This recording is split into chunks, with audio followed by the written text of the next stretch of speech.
quero trazer para você uma palavra muito singela antes de partirmos o pão e tomarmos o vinho, que é a nossa prioridade no dia de hoje.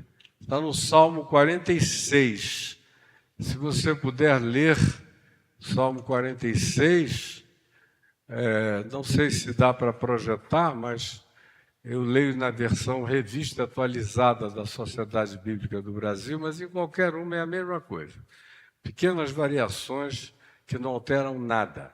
Salmo 46, que nos diz o seguinte: Deus é o nosso refúgio e fortaleza, socorro bem presente nas tribulações. Se fosse poesia, era boa para os coaches insuflarem na mente dos indivíduos positividade. Mas não é poesia, é fato e é verdade. E quem quiser saber, experimente, se entregue, se abandone pela fé, pratique, confie e terá certeza absoluta de que nós não estamos poetizando acerca de Deus. Portanto, já que Ele é o nosso refúgio, Ele é a nossa fortaleza, o socorro bem presente nas tribulações de todas as naturezas, em razão disso, por causa disso, o que? Não temeremos. Ainda que a terra se transtorne. Isso é um salmo adequadíssimo para esse momento ecoapocalíptico que a gente está vivendo no planeta Terra, esse início de ecoapocalipse. Não é nem o meio da gravidez, não é nem o início das dores de parto. É apenas o começo da gravidez desse ecoapocalipse planetário. Portanto, não temeremos, ainda que a terra se transtorne. Eu, por exemplo, vejo a terra em crescente estado de transtorno. A terra como planeta, a terra como mundo, sociedade, civilização, construção humana e habitação de todas as criaturas e vegetações, nesse ambiente único e singular no qual nós fomos colocados, e ela está em estado de transtorno, de angústias, como diz Paulo em Romanos 8, geme. A terra geme.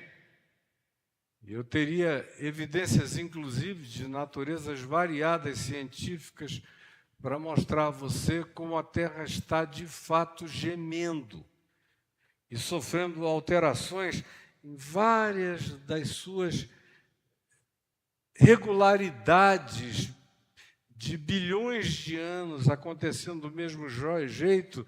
Nós, com a nossa presença, estamos conseguindo produzir suaves, porém importantes e perigosas alterações no ciclo do planeta. Ainda que os montes se abalem no seio dos mares, essas montanhas que saem do mar, e quando você sabe o que tem abaixo delas, elas botam aqueles picos para fora, mas o que tem lá embaixo são quilômetros e quilômetros de abismo. E o que o Salmo está dizendo é, ainda que esses montes que saem dos oceanos se abalem, estremeçam no coração dos mares, mostrando que no abismo existe algo profundamente inquieto em relação ao equilíbrio terráqueo, sismológico. Ainda que as águas tumultuem e espumejem, que nem começaram ainda, é só o iniciozinho que a gente está assistindo, é só o soprinho, que vem por aí é para todos nós nos prepararmos, porque já não tem mais reversão. Passou da hora há muito tempo. O pessoal brincou disso. E eu venho dizendo desde a Eco 92, quando disseram que o que está acontecendo agora só aconteceria daqui a 200 anos. Está tudo gravado o que eu falei lá, para 1 milhão de pessoas da Cinelândia. Citando Oséias 4, de 1 a 4, dizendo não, nós não temos 200 anos. Se eu fosse conservador como vocês, eu diria que seriam uns 120, mas a minha consciência não permitiria, porque não será.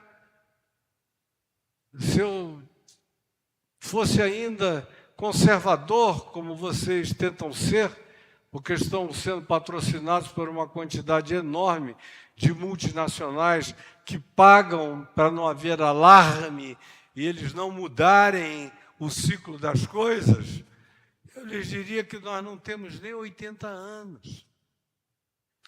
Aí, 10 anos depois, teve uma outra convenção mundial e eles baixaram de 200 anos para 120. Eu falei, não, eu tinha dito 80, agora eu já puxei para 60, não tem nem 60.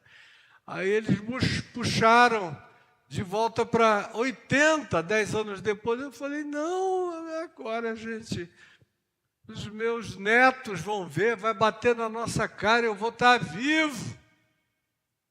Não temos esse tempo.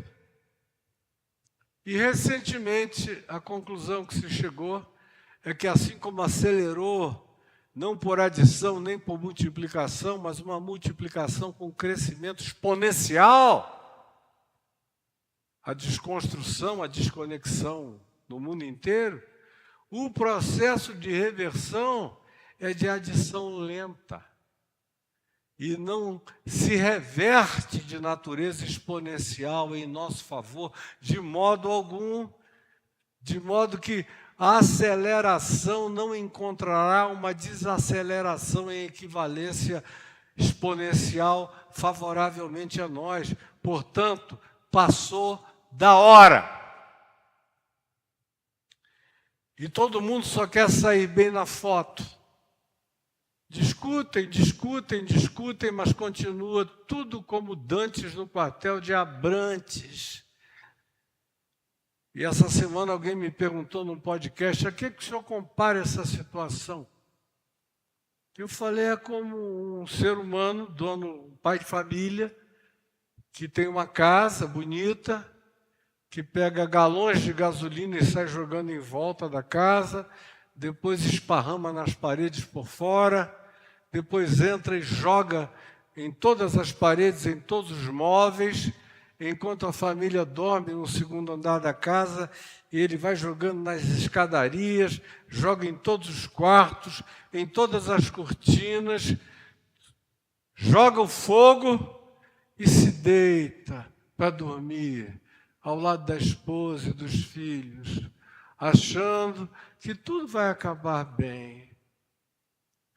A nossa idiotice é mais ou menos equivalente a essa ação suicida e patética que a gente vê.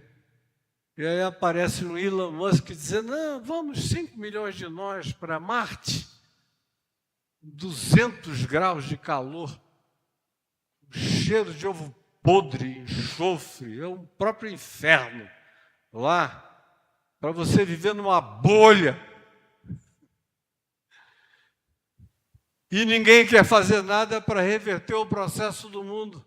Aqui ele ganha todo o dinheiro que ele pode para tentar levar 5 milhões de idiotados para serem servos dele em Marte. E ainda tem gente que acha que isso é uma alternativa. É trágico. Mas são os dias. E tem gente que não quer nem pensar por causa do medo. E o que o Salmo diz é, ainda que as águas tumultuem e espumejem, Como Jesus disse em Lucas, em Mateus, que um dos sintomas da gravidez ecoapocalíptica planetária seria o fato de que os níveis das águas iriam subir incontrolavelmente na Terra e que os homens desmaiariam de terror pelos gemidos, pelos grunhidos, pelos sons estranhos dos mares, pelas invasões, pelo desaparecimento das ilhas dos povos e dos litorais. Os homens desmaiariam de terror com o pânico das coisas que estavam sobrevindo ao mundo, mas nós só estamos fazendo um ensaio da calamidade. Mas ela, do jeito que está, é inevitável. Ainda que as águas tumultuem e espumejam, e na sua fúria os montes se estremeçam. Contrariamente a isso, todavia, para quem crê e para quem diz o Senhor é o nosso refúgio, é a nossa fortaleza, é o nosso socorro bem presente na tribulação, para esses há um rio de paz no coração, cujas águas alegram a cidade de Deus, que não está em Jerusalém, que não está em Meca, nem em Medina, nem no Vaticano, nem em lugar nenhum de guerra, tormento, ódio, maldade, malícia. Não, essa casa habita o meu coração, esse rio me atravessa todo dia, e na serenidade dele eu vivo e refresco a minha alma para enfrentar o calor das tormentas exteriores. Sim, aqui dentro de mim e de você está o único santuário verdadeiro das moradas do Altíssimo. Porque foi Ele quem disse que os céus dos céus não podem contê-lo, que Ele não habita em casinhas feitas por mãos humanas, que a gente chama de casa de Deus, que o único lugar que Ele cabe como eterno é na eternidade que Ele colocou no coração humano, e Ele habita com o quebrantado e com o contrito de coração. Esse é o lugar que Paulo chama de santuário do Deus vivo. Está aqui. É aqui que tem um rio que pode me atravessar, que pode me pacificar, que pode me refrescar. Aquele mesmo do Salmo 23, de águas de descanso e de refrigério para a alma.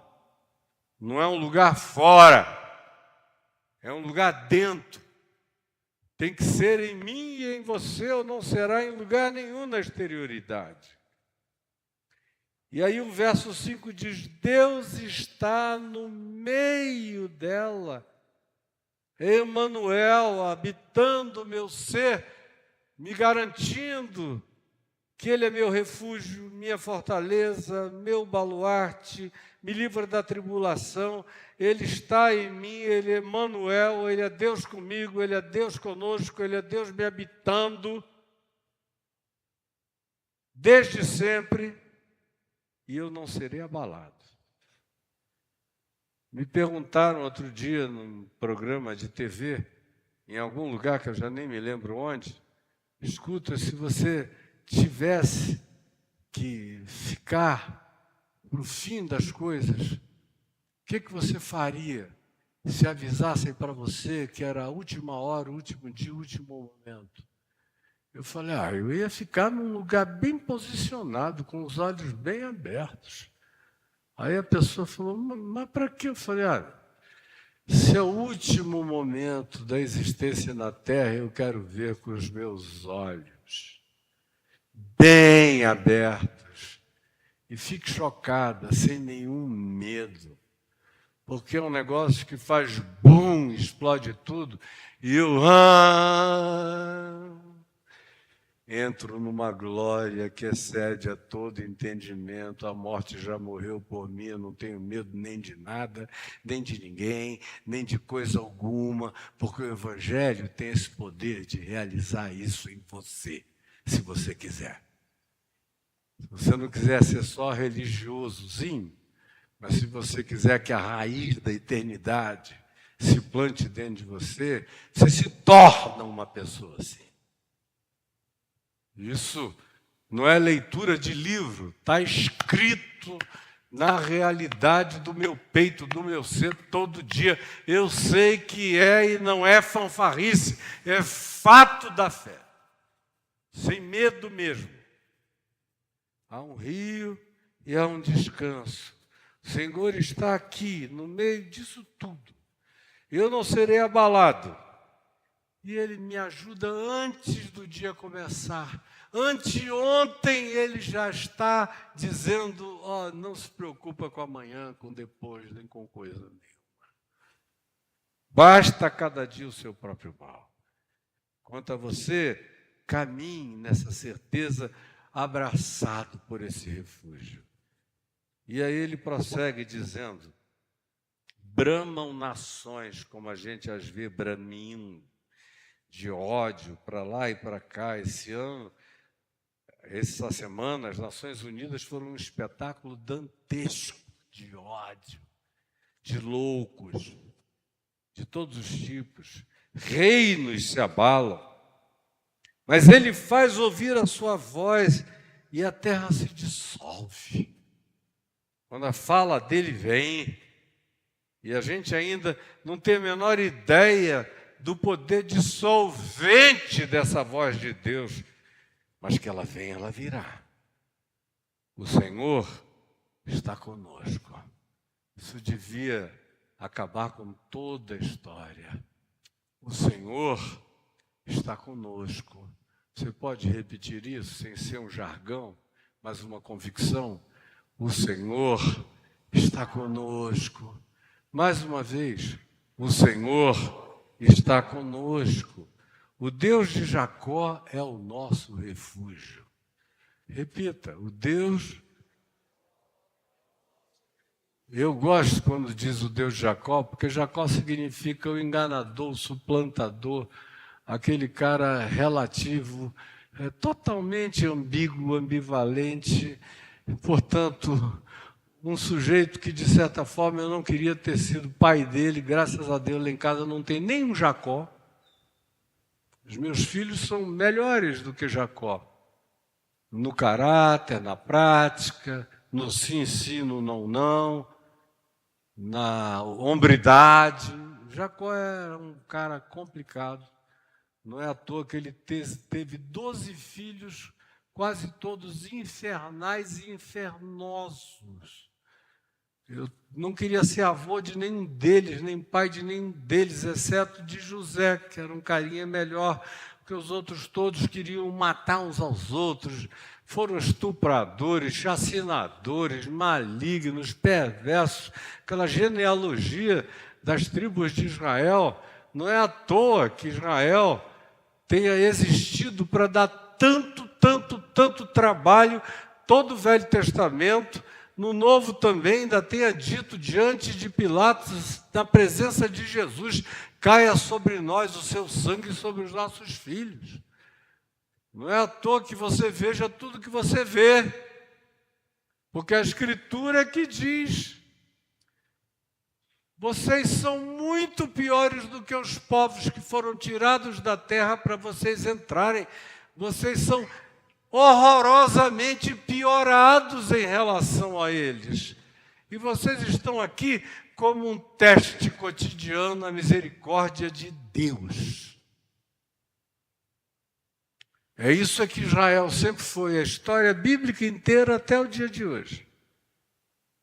E quem quer que diga diferente não entende nada de coisa alguma, não acompanhou absolutamente a sequência dos fatos históricos da Escritura e nem da própria história.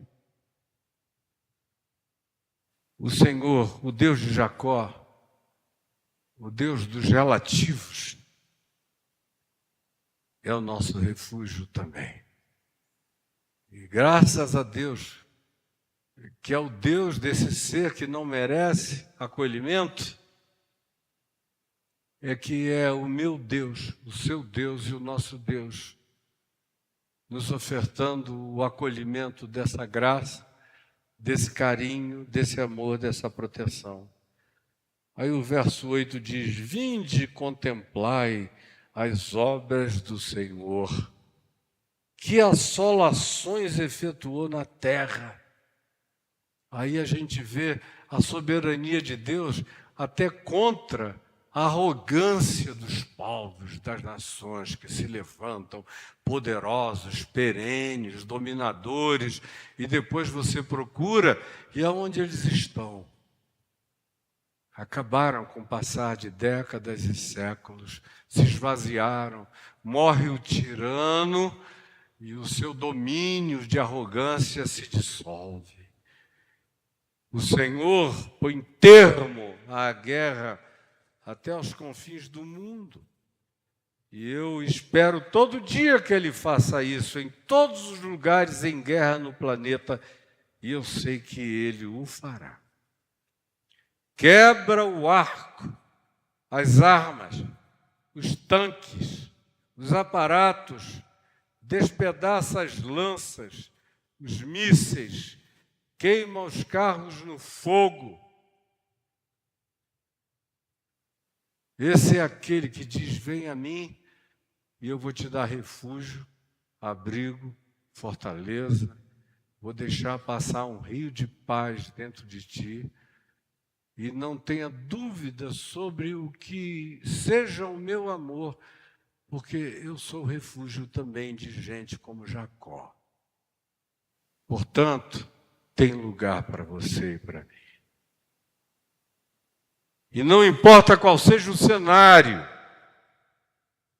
Ele é aquele que está sobre aquilo que nos parece para além do controle de qualquer um. Espere e veja. E o verso 10 diz: aquietai-vos e sabei que eu sou Deus. Sou exaltado entre as nações, sou exaltado na terra.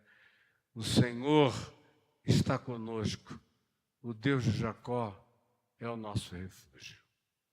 Essa é a mera leitura do Salmo. Mas o que eu vim fazer aqui não foi só ler o Salmo. Ler já ajudou muita gente aqui agora. A mera leitura já te ajudou. Eu sinto que já. Estou vendo o seu rostinho. Senti suas alegrias.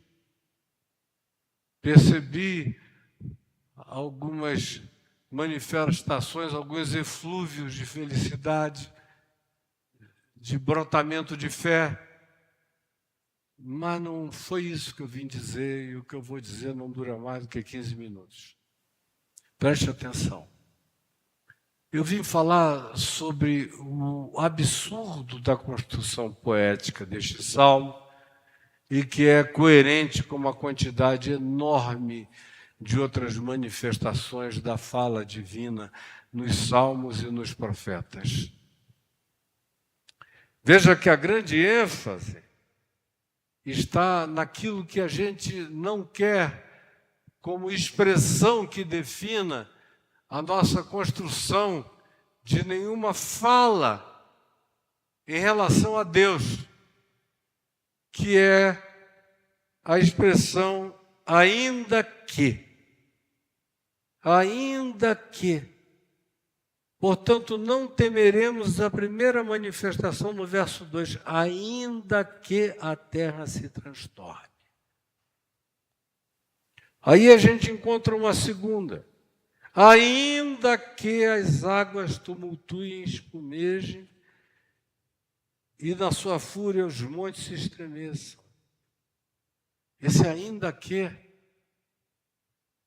é aquilo que todos nós não queremos para nós. Na melhor circunstância a gente diz: tomara que nada disso aconteça, ou espero que tudo isso jamais se consume, ou a gente diga: eu sou teu, desde que tu me poupes disto, daquilo e daquilo outro. Servir-te-ei intensamente,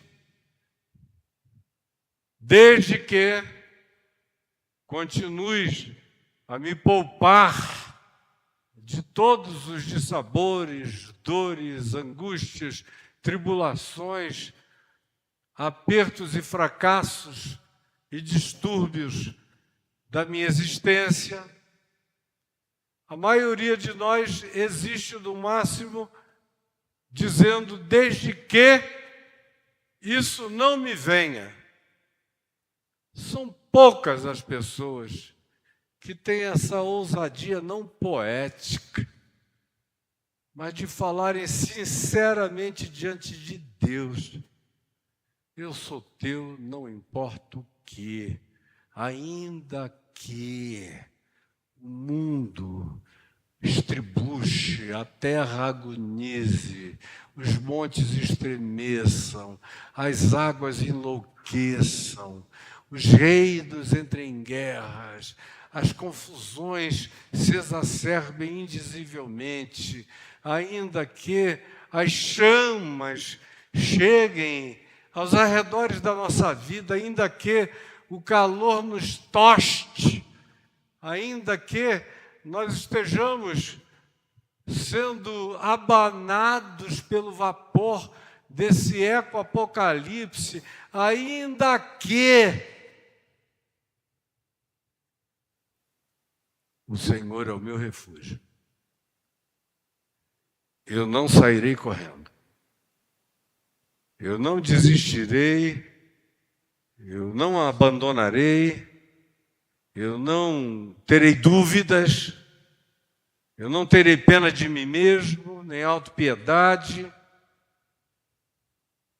Eu vou aproveitar o ainda que para a dilatação infinita do meu ser, para que em mim se estabeleça muito mais profundamente ainda esse rio que escorre da cidade de Deus e que refrigera a minha alma e me pacifica o ser no meio de todas as circunstâncias do tipo ainda que. Ainda que eu ande pelo vale da sombra da morte, não temerei mal nenhum.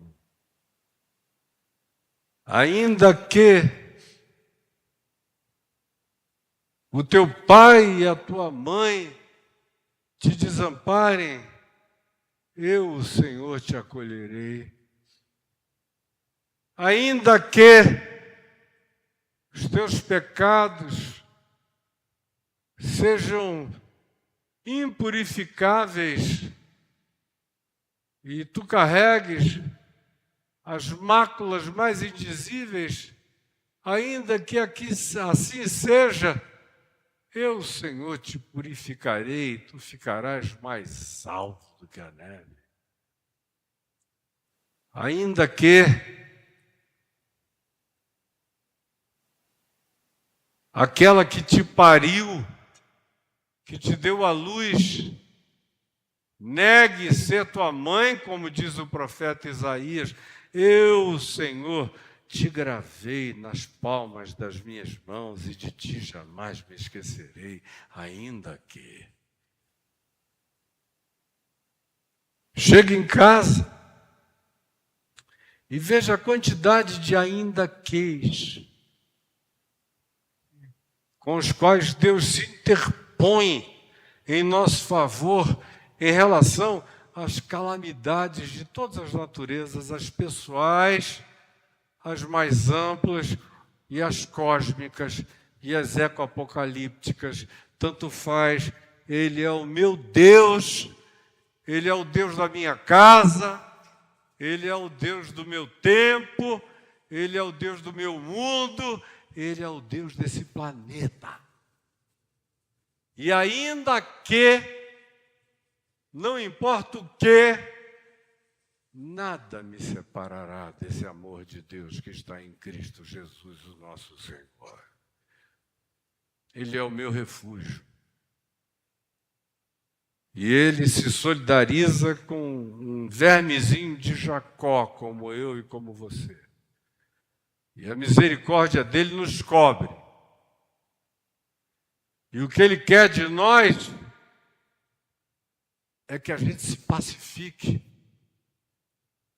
É que esse rio divino, esse rio da Nova Jerusalém, atravesse o santuário do meu coração todo dia, refrigere a minha alma, e eu diga, porque tu estás comigo.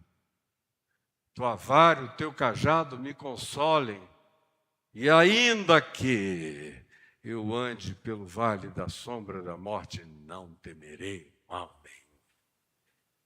Agora, isso demanda uma coisa que esse salmo coloca diante de nós no verso 10, que é a mais difícil de todas: aquietai-vos e saber que eu sou Deus. Do meio disso tudo, você levantar a cabeça, como Jesus disse. Quando todas essas coisas começarem a acontecer, e ele estava se referindo àquilo que eu mencionei rapidamente aqui, e a uma multidão de outras situações sistêmicas, ecoapocalípticas, sísmicas, políticas, geográficas, econômicas, e pestes, e pandemias, e mortes, e violências, e dominadores, e dominações, e enganos, e apostasias, e mentiras, e falsos cristos, e falsos profetas, e desânimo generalizado, e o amor morrendo no coração de quase todos, a iniquidade se espraiando, os fenômenos marítimos apavorando os que entendem, até chegar a hora que qualquer um no planeta vai poder verificar a inescapabilidade do processo e uma quantidade enorme de outras coisas que Jesus mesmo definiu. E não o Apocalipse, Jesus mesmo definiu, para então concluir dizendo: ora, quando todas essas coisas começarem a acontecer, é estranho, alegrai-vos e levantai as vossas cabeças, porque a vossa redenção se aproxima. Todo dia eu estou mais perto desse dia de graça.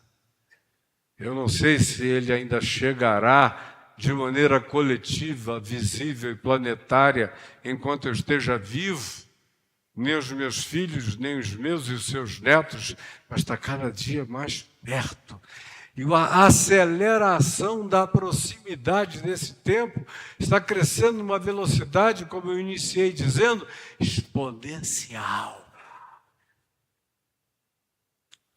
O que levou 250 anos da Revolução Industrial para cá, não vai levar mais 25, 30 ou 40 anos para ganhar os contornos de natureza apocalíptica mais chocantes que a gente possa observar. Aí você vai dizer: poxa, Caio, eu fui hoje ao caminho da graça querendo uma cócega, uma massagem nas costas, um cafuné, uma aguinha de coco gelada. Aí você me serve um negócio desse? Eu lamento se a sua interpretação for essa. Porque quem me dera conseguir inocular isso como certeza de que o Senhor é o nosso refúgio e fortaleza, socorro bem presente nas tribulações, ainda que tudo. E eu posso atravessar tudo isso com a serenidade desse rio de paz no meu coração. E eu posso ser cidadão desse tempo e dessa hora com o meu coração aquietado, sabendo que sobre tudo e sobre todos o Senhor é Deus na minha vida e em todas as existências e em todas as configurações. Por isso, não há lugar para medo em mim. Ao contrário, eu dou graças a Deus por estar vivo hoje. Eu estou pedindo a Deus mais vida. Senhor, me dá mais uns 20 aninhos, pelo menos. Deixa eu chegar aos 90, porque tu sabes que tu me fizeste para não ter medo de nada e eu vou, querendo consolar, exortar, edificar, animar, botar em pé, dizendo para todos os meus irmãos e irmãs aqui no mundo inteiro: levantem a cabeça, olhem para o alto, ergam as vossas mentes e olhares, esperem redenção. E enquanto isso aqui na terra, façam o melhor que vocês puderem para amenizar, para diminuir a aceleração da catástrofe. Ofereçam-se como voluntários, como brigadistas do amor de Deus contra a perversidade que vai se transformando em inviabilidade para a vida. Levante-se e diga: eis-me aqui, Senhor. Eu não vou ser parte omissa, contribuinte perverso e silencioso do que eu vejo acontecendo à minha volta sem fazer absolutamente nada. No que me tange, no que eu alcançar, no que eu puder, aonde chegar a minha voz e a minha vida, eis-me aqui. Foi isso que eu vim dizer a você hoje essa noite. E eu espero de todo o coração que ninguém fuja da verdade. E nem entre em depressão dizendo: ai meu Deus, para ouvir o Caio a gente tem que tomar antes um Rivotril. Se prepare para a vida, porque a vida não vai preparar você para ela. Mas esse evangelho da graça de Deus é o que pode te fortalecer, te enriquecer, te dar a graça do destemor, da confiança e desse aquietamento, sabendo que quem manda não é o Putin, pobre Putin. Quem manda não é nenhum desses caras aí. Se passar uma bolha viajando pela corrente sanguínea no cérebro de um cara desse, baba até morrer, nunca mais consegue dizer nada. Existem instâncias absolutamente maiores. E é com essas instâncias que eu convido você a se relacionar. Fale com esse que transtorna as nações e que diz: ainda que tudo que seja estável fique instável, tudo que era permanente fique impermanente, tudo que era confiável perca a confiabilidade, ainda que tudo se transtorne, eu não mudei, eu continuo o mesmo, e há uma paz que transcende a todo entendimento para atravessar teu coração, que vem da cidade de Deus para esse santuário da morada do Altíssimo, que é o meu peito, que é o meu ser, que sou eu. Enquanto isso, não se apavore. Aquiete-se. Sossegue o coração. E saiba que o Senhor é Deus. Ele não mudou e Ele não mudará jamais. Creia, tome posse, porque se o Evangelho em nós não servir para produzir esse upgrade extraordinário para a gente atravessar esse tempo, essa hora, esse mundo, essa era, esse aeon, então para que ele serve? Para você vir aqui de vez em quando esperando um cafuné? Vamos ficar em pé, sem cafuné.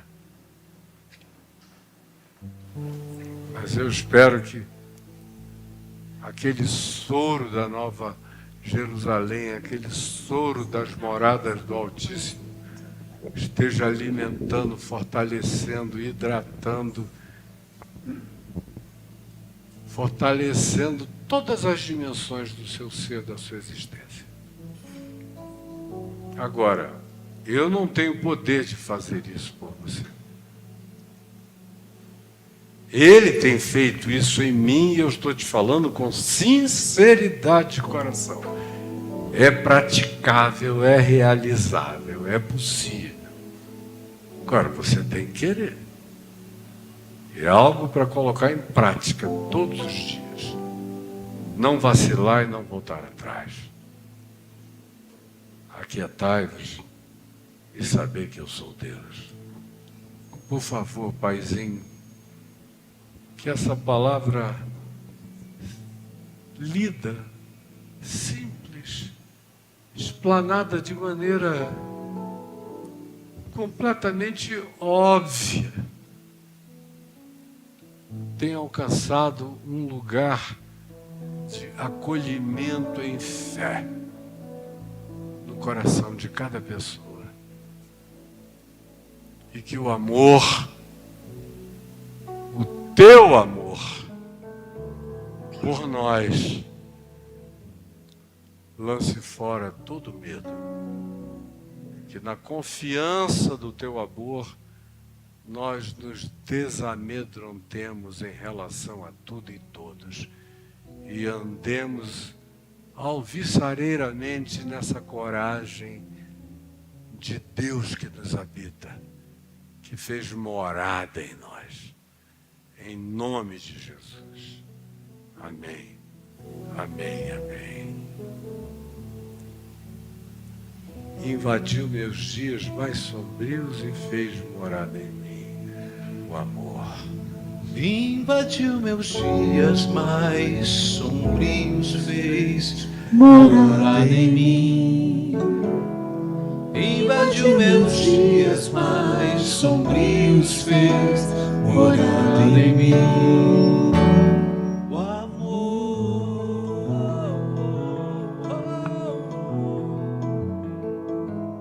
o amor.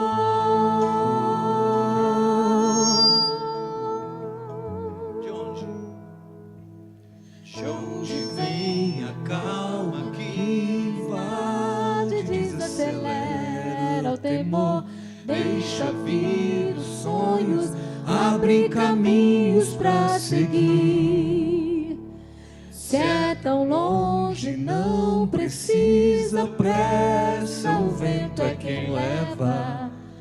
E uma voz que soa dentro do peito e diz que o amor lança fora o medo.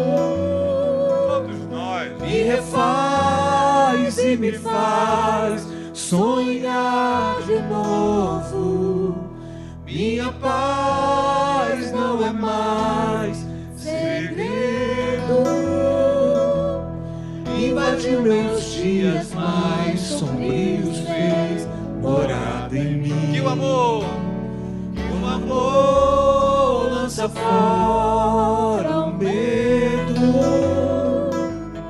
Me refaz e me faz sonhar de novo. Minha paz não é mais segredo.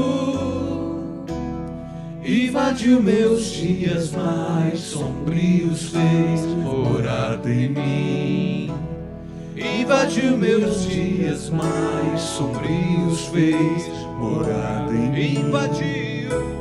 Invadiu meus dias mais sombrios, fez morada em mim. Você pode cantar mais uma vez? Invadiu meus dias mais sombrios, fez morada em mim. o amor. O amor.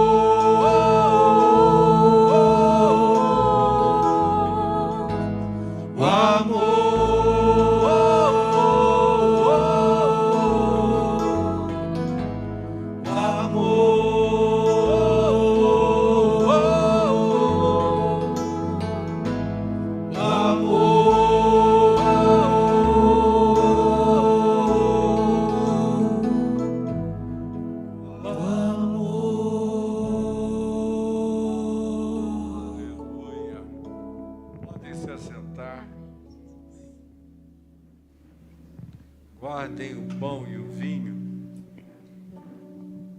e apenas lembrem que o Senhor Jesus, na noite em que foi traído por um dos amigos mais íntimos, mais próximos, mais constantes e de mais confiança, naquele mesmo dia, sem nenhuma surpresa, sem nenhuma mágoa, um coração completamente limpo de tudo, como sempre foi. Ele partiu o pão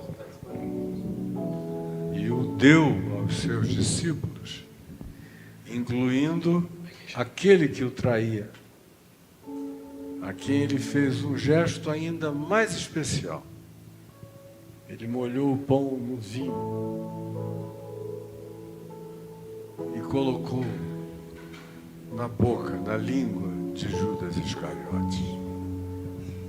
Naquele dia em que ele partiu o pão e ofereceu o cálice, ele disse algo que deve ser de uma força contínua, escatológica, perene, renovada, todo dia, toda hora, o tempo todo. Em cada lanche, em cada copo d'água, em cada respiração, em cada ação, em cada observação, em cada interpretação, em cada gesto da vida toda. Não apenas nesta mesa, mas na mesa da existência. Todas as vezes que vocês pegarem neste pão, ou que vocês se servirem de qualquer coisa que lhes seja alimento, seja material, espiritual, psicológico, de qualquer natureza, tudo aquilo que alimente a alma.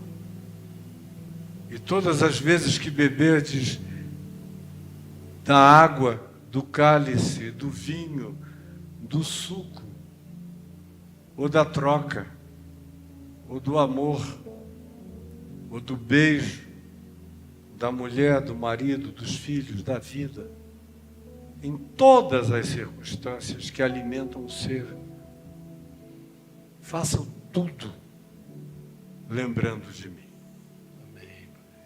E assim eu peço que todos que aqui estão comam do pão, comendo a totalidade da vida, comendo a certeza de que o Senhor é o nosso refúgio e fortaleza. Amém. E que Ele é o socorro bem presente na tribulação. Comei, sabendo que há um rio que alimenta o santuário de Deus em nós. Comei, aquietando o coração, sabendo que o pão nosso e todos os pães que sejam para a nossa vida, de todas as naturezas, Ele nos dará sempre no dia chamado hoje, agora e já.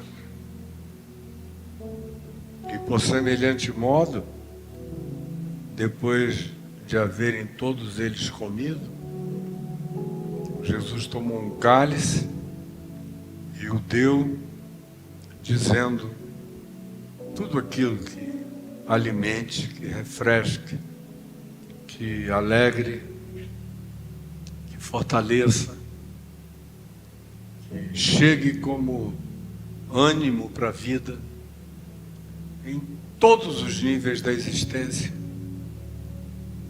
Bebam como cálice do meu amor, como cálice da minha graça, da minha bondade, em seu favor.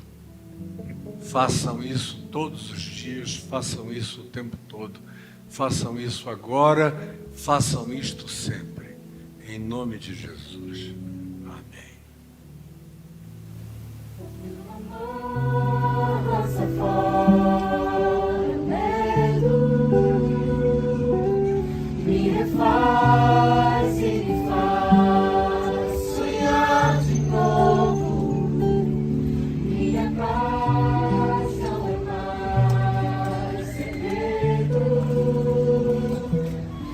invadiu meus dias mais